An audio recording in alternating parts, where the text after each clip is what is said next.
नमस्कार। शिक्षा समाचार में आप सबों का स्वागत। और आज हम शिक्षा समाचार में जिस मुद्दे पर बात करने जा रहे हैं उस मुद्दे को लेकर लगभग 1 महीने पहले हमने संकेत में ही आपको कुछ सूचनाएं दी थी। हमें लगा था कि संकेत के सहारे जो बातें कह रहे हैं शायद उस पर अमल आप लोग करेंगे, लेकिन आप लोगों ने अमल तो दूर और अपने स्पीड को बढ़ा दिए। हम बात रील्स बनाने की कर रहे हैं। महिला शिक्षक शिक्षिका खास करके जो नई जनरेशन की लड़कियां आई हैं वो क्लास में पढ़ाने से लेकर प्रार्थना की घंटी से लेकर आवास पहुंचने से लेकर रास्ते तक में हमेशा अक्सर रील्स बनाते हुए देखी जाती है। कल मंत्री ने अपने प्रेस कॉन्फ्रेंस में इस बात को दोहराया है कि रील्स बनाने वाले पर हम कार्रवाई करेंगे। आज सोशल मीडिया पर शिक्षकों के ग्रुप में भी इस बात को लेकर चर्चा हो रही है।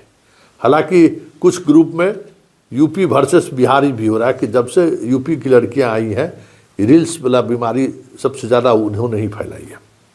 आज भी बिहार से बाहर की जो लड़कियां हैं वो रील्स पर ज़्यादा फोकस करती है। स्वाभाविक तौर पर बिहार की जो लड़कियां पठन पाठन के काम में लगी हुई है, शिक्षिका है, उनको कई तरीके की रिस्ट्रिक्शन झेलना पड़ता है। भाई भतीजा समाज टोला गांव आप उस तरीके का रील्स डालेंगे तो फिर चर्चा होगी। तो एक सामाजिक नज़रिया प्रभावित करता है रील्स बनाने के लिए बिहार की लड़कियों को। यूपी के लड़कियों को क्या मतलब है, लड़कों को क्या मतलब है, कौन यहाँ उनका समाज देखने वाला है।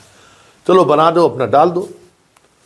यूपी के लोगों को एक्सेस नहीं होना चाहिए, सब चीज़ सेटिंग होता है ना, एक्सेस नहीं होना चाहिए, बाकी हम बनाते रहे।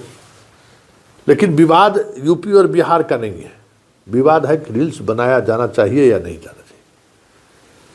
एक बात आप समझ जाइए कि यूपी की जिस लड़की को गोली मारी गई थी, हालांकि मारना किसी और का था, दुर्भाग्य से इसकी हत्या हो गई।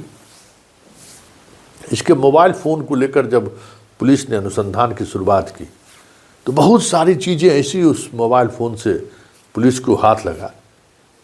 उसी दौरान पुलिस ने यह तय किया था कि जितनी भी तरह की गतिविधियां उनके मोबाइल से उनको प्राप्त हुआ है उसकी सूचना शिक्षा विभाग को जरूर दी जाएगी, क्योंकि ये प्रवृत्ति आगे आने वाले समय में बढ़ेगी और जितनी बढ़ेगी इस तरीके की वारदात भी बढ़ेगी। इसलिए शिक्षकों के अनुशासन में रहना अनिवार्य हो और वो जो कर रहा है वो कानूनन गलत भी है। आप अपने स्कूल के साइट पर जो वीडियो डालना है डालिए, लेकिन पर्सनल इस्तेमाल जब आप करते हैं और उसमें बच्चे और बच्चियों का चेहरा जब दिखता है तो ये नीचता का मतलब का उदाहरण माना जाता है। इसमें आप पर कार्रवाई हो सकती है। कभी कोई घटना घट गई तो समझ जाइए जीना मुश्किल हो जाएगा, तो क्या आप आइडेंटिटी डिस्क्लोज कर रहे हैं बच्चों को। और बच्चा को लेकर आपको पता नहीं कि सबसे ज़्यादा क्राइम होता है सेक्सुअली भी। बच्चों को का एक अलग डिमांड वर्ग है जिसकी नज़र इस तरीके की रील्स पर बनाने वाले शिक्षिका पर भी रहती है। ऐसा पुलिस को अनुसंधान में कई बार ये बातें देखने को मिली है। इसलिए रील्स बनाने को लेकर मंत्री के बयान कहीं न कहीं संकेत है कि आने वाले समय में अगर आप इस तरीके की गतिविधियां में शामिल रहेंगे तो आप पर कार्रवाई होगी। वैसे अब तो स्कूल में नेट लग रहा है, तो आप इस भरम में मत रहिएगा कि नेट से हम ऑनलाइन होके हम अपना नेट बचाते रहें या हम स्कूल के नेट से अपना मूवी डाउनलोड कर लें या फिर सोशल मीडिया पर कुछ डाल दें। ये सारी चीज़ें हैं, जो कुछ भी आप करेंगे ना उसके सर्वर पर सब कुछ आता रहेगा, जांच करने की भी ज़रूरत नहीं है। चंद सेकंड में आपके मोबाइल की हर गतिविधि पर उसकी नज़र ही नहीं रहेगी, हर गतिविधि की जानकारी भी उसके पास रहेगी। इसलिए आने वाले समय में आप इस तरीके के इक्विपमेंट से, टेक्नोलॉजी से जितना आप दूर रहेंगे उतना बेहतर होगा, क्योंकि अगर आप दूर नहीं रहे तो फिर आपके लिए समस्याएं पैदा होंगी। इसलिए रील्स की दुनिया से बाहर निकलिए। रील्स आपके लिए खतरनाक है। रील्स आने वाले समय में आपके लिए मुसीबतें खड़ी कर सकती है। और अगर एक दो मुद्दा भी, मसला भी अगर स्कूली छात्र छात्राओं के निजता से जुड़ी हुई बात को लेकर हुई, तब तो फिर बहुत मुश्किल होगा। और वो मुश्किल है लात इस तरीके की होगी कि आपको जेल जाना पड़ सकता है। इसलिए रील्स वाले इशू को लेकर थोड़ी सावधानी बरतिए। रील्स वाले इशू को लेकर आपको मर्यादा का ख्याल रखिए। रील्स वाले इशू को लेकर सार्वजनिक तौर पर कुछ भी करने से बचिए।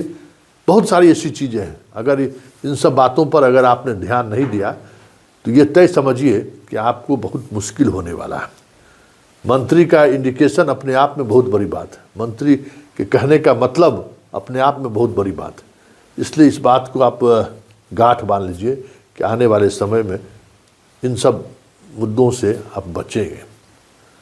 दूसरी खबर, जिस खबर पर हम चर्चा करने जा रहे हैं, वो खबर भी आपसे जुड़ा हुआ है कि जनवरी में जिस तरीके से वैशाली डीएम ने जो पहल किया है, वो अब बिहार के सभी जिलों के डीएम के द्वारा शीघ्र किया जाएगा। फरवरी माह से इसकी व्यवस्था की जा रही है। और पुलिस मुख्यालय जैसे हर चीज़ को कंट्रोल करता है ना, नियंत्रण में रखता है ना, उसी तरीके से शिक्षा विभाग भी अपने पूरे जितने भी शिक्षक हैं उसको कंट्रोल में रखने के लिए, मतलब कंट्रोल में रखने का क्या मतलब है कि जो चीज़ें चल रही हैं उस पर नज़र बनाए रखना है।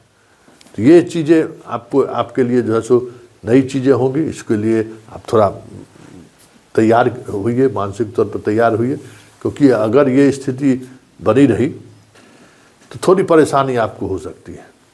वैसे ठीक है, आप ये जो नई नई चीज़ें आ रही हैं आपके लिए, उसका अपने तरीके से उस पर नज़र बनाए रखिए, अपने देखिए, क्योंकि जनवरी से आपको टैब पर भोजन करते हुए तस्वीर भी बनाकर भेजना है। जिसका भोजन होगा उसका तस्वीर भी आना चाहिए।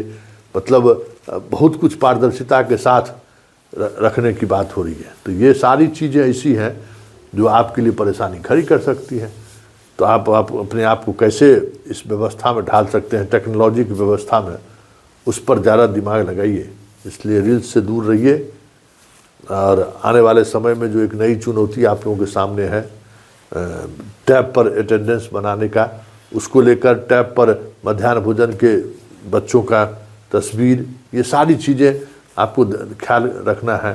तो ये सारे भी डाटा से जैसे ही आप जुड़ेंगे तो फिर बहुत सारी चीज़ें आपके डाटा से बाहर भी जाएगी। ऐसे चीज़ें पर थोड़े सावधानी बरतने की ज़रूरत है। फिलहाल शिक्षा समाचार में इतना ही। इजाज़त दीजिए। नमस्कार।